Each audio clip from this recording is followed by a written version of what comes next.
Sometimes Gordon and Henry slept in James's shed, and they would talk nothing but bootlaces. James talked about engines who got shut up in tunnels and stuck on hills, but they wouldn't listen and went on talking and laughing. "You talk too much, little James," Gordon would say.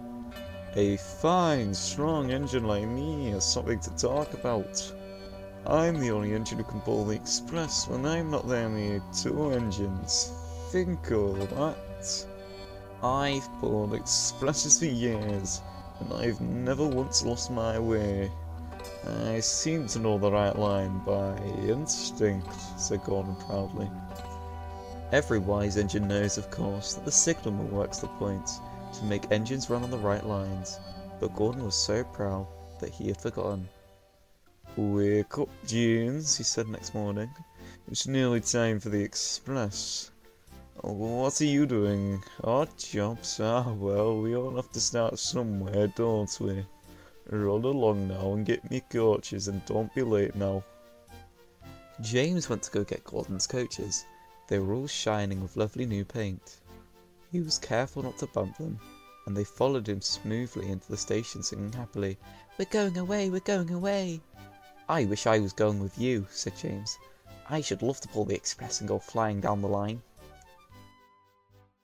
He left them in the station and went back to the yard, just as Gordon, with as much noise and blowing steam, backed onto the train. But that controller was on the train with other important people, and as soon as the guard's whistle blew, Gordon started. Look at me now, he puffed, and the coaches glided after him out the station. "Boop, boop, boop, boop, boop. Goodbye, little James. See you tomorrow." James watched the train disappear round a curve, and then went back to work. He pushed some trucks into their proper sidings and went to fetch the coaches for another train.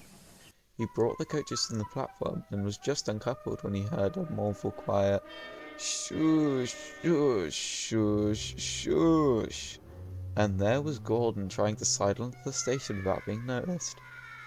"Hello, Gordon. Is it tomorrow?" asked James. He just let off steam feebly. "Did you lose your way, Gordon?" "No, it was lost for me," he answered crossly. "I was switched off the main line onto the loop. I had to go around and back again." "Perhaps it was instinct," said James brightly. Meanwhile, all the passengers hurried to the booking office. "We want our money back! We want our money back!" they shouted. Everyone was making a noise, but the fat controller climbed on a trolley and blew the guard's whistle so loudly that they all stopped to look at him.